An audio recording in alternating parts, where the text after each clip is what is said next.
Hola, hola, mi querido aspirante. Espero que todo marche bien en el proceso que llevamos, que tengas claridades y te sientas cada vez mejor preparado para el examen de admisión. Nos acompaña de nuevo el profe Grimaldo Leas Liñán. Esta vez nos contará cuáles son los elementos de lógica proposicional y cuantificacional. ¡Ánimo y mucha suerte! En esta lección te presentaremos algunos elementos de lógica proposicional y cuantificacional a modo de resumen. La lógica es una ciencia que se encarga de suministrarnos las leyes, las formas y los métodos del razonamiento. Es una ciencia formal, lo que significa que la lógica no tiene contenido. La lógica suministra una estructura a las demás ciencias y son estas ciencias diferentes a la lógica las que le dan contenido al razonamiento lógico. La lógica enuncia las leyes a partir de las cuales se rigen los procesos del pensamiento humano, así como los métodos que deben ser aplicados al razonamiento y la reflexión. La lógica, como ciencia formal, se ocupa de las relaciones de forma, de las estructuras y de los esquemas de pensamiento.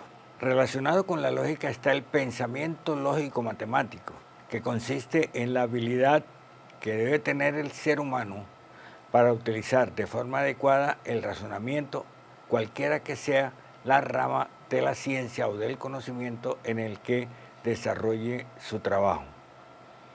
Todos los seres humanos deberíamos intentar desarrollar nuestro pensamiento lógico-matemático. De esa manera alcanzaremos el éxito en el trabajo científico. En síntesis, digamos que el pensamiento lógico-matemático es fundamental para la comprensión de conceptos abstractos, para el razonamiento y para entender relaciones. Veamos enseguida las relaciones que existen entre los conectivos lógicos. Los conectivos lógicos son la negación, este es su símbolo, la conjunción, la disyunción, la implicación, la equivalencia y los cuantificadores, uno llamado universal y otro llamado existencial. Veamos cómo opera cada uno de estos conectivos lógicos. Recordemos que si tenemos una proposición P y la vamos a negar, le anteponemos a la letra P el símbolo de la negación. ¿Qué efecto tiene esto? Que si nuestra proposición P original es verdadera, entonces al negarla se convierte en falsa. Pero si nuestra proposición P es falsa, al negarla se convierte en verdadera. En síntesis, el conectivo lógico llamado negación cambia el valor de verdad de la proposición a la que se antepone. Hablemos ahora de la disyunción. Esto se lee P o Q. La disyunción tiene la característica de que basta con que una de sus componentes sea verdadera para que ella sea verdadera.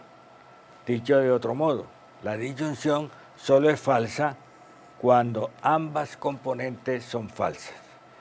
Si una de ellas o las dos son verdaderas, nuestra disyunción es verdadera. La conjunción P y Q, esta expresión la leemos P y Q. Significa que se debe cumplir P y también se debe cumplir Q para que la expresión P y Q sea verdadera. Por eso entonces, en su tabla de verdad, vemos que solamente hay un caso en que la conjunción es verdadera, cuando ambas componentes lo son. Si al menos una de las dos componentes es falsa, entonces nuestra conjunción será falsa. La implicación, P implica Q, se lee esto. A la proposición P, que está antes de la flecha, se le denomina antecedente de la implicación. Y a la proposición Q, que está al final, se le llama consecuente de la misma.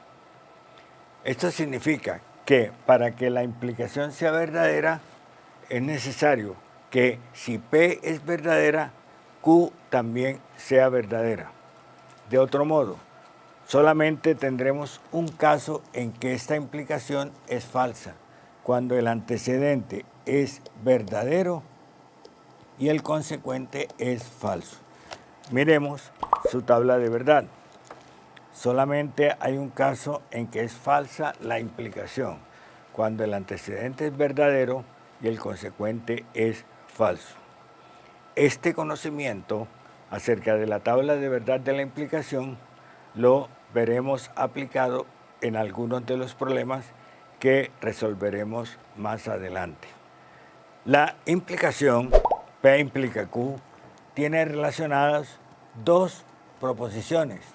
Esta implicación original de antecedente P y consecuente Q tiene una que se llama su recíproco, en donde el antecedente pasa a ser consecuente y el consecuente pasa a ser antecedente.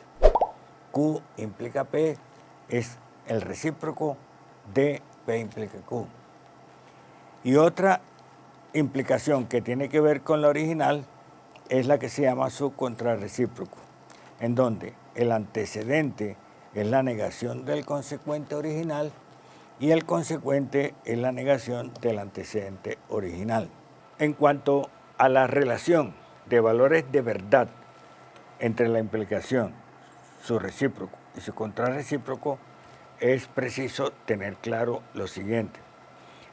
El hecho de que la implicación sea verdadera no garantiza que la proposición llamada recíproco sea verdadera. En matemáticas nos encontramos con teoremas del tipo P implica Q, en los que sin embargo el recíproco Q implica P no es verdadero. En cambio, la implicación original y su contrarrecíproco siempre tienen el mismo valor de verdad. Es decir, si la implicación es verdadera, el contrarrecíproco es verdadero. Si el contrarrecíproco es verdadero, la implicación es verdadera. La equivalencia se define como una conjunción de dos implicaciones. La conjunción entre P implica Q y su recíproco, Q implica P.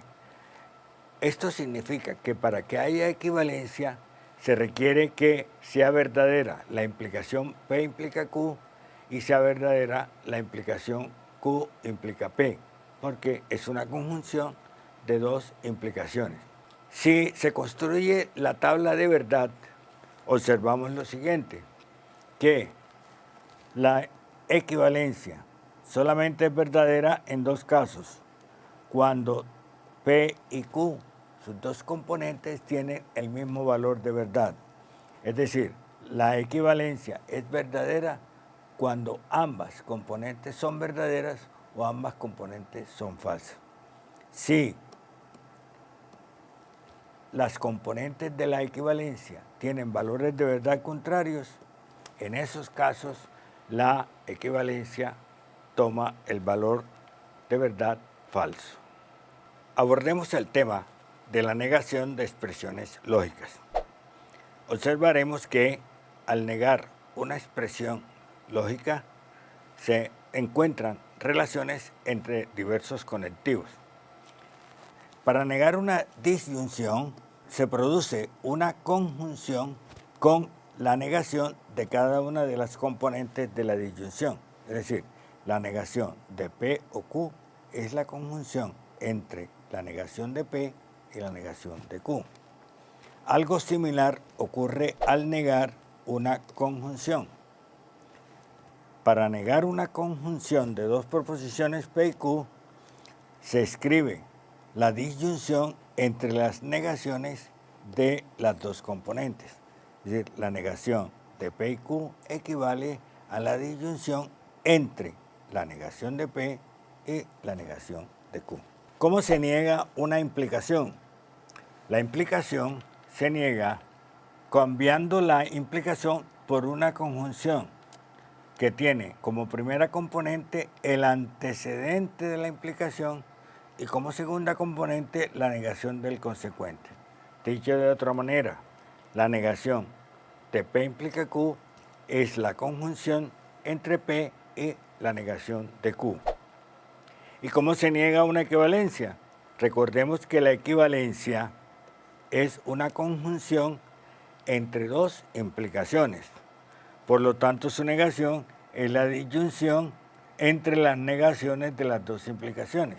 Entonces, la negación de P equivale a Q es la disyunción entre P y no Q, que es la negación de P implica Q, y Q y no P, que es la negación de Q implica P.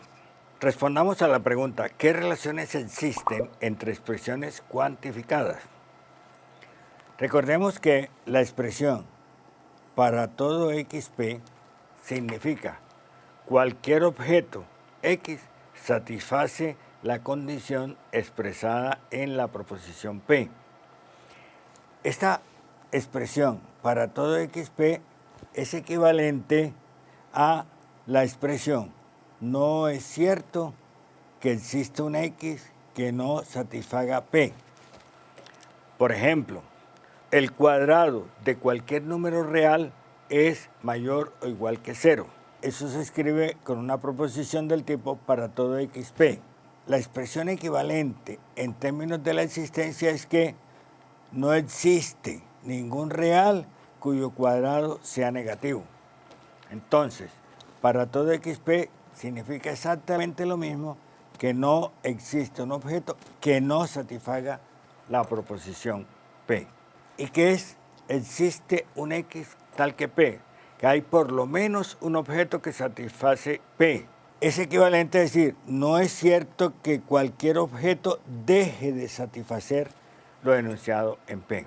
Estas dos expresiones nos permiten llegar fácilmente a cómo se niegan las expresiones cuantificadas. Para negar una expresión cuantificada universalmente, se cambia el cuantificador universal por el existencial y la negación se pasa a la proposición afectada del cuantificador. Algo similar ocurre al negar expresiones cuantificadas existencialmente. Para negar una proposición cuantificada existencialmente, el cuantificador existencial se cambia por uno universal y la negación se pasa a la proposición P. Hemos finalizado nuestra lección que, como has visto, consiste en hacer un resumen bastante apretado, por cierto, de la lógica proposicional y de la lógica cuantificacional.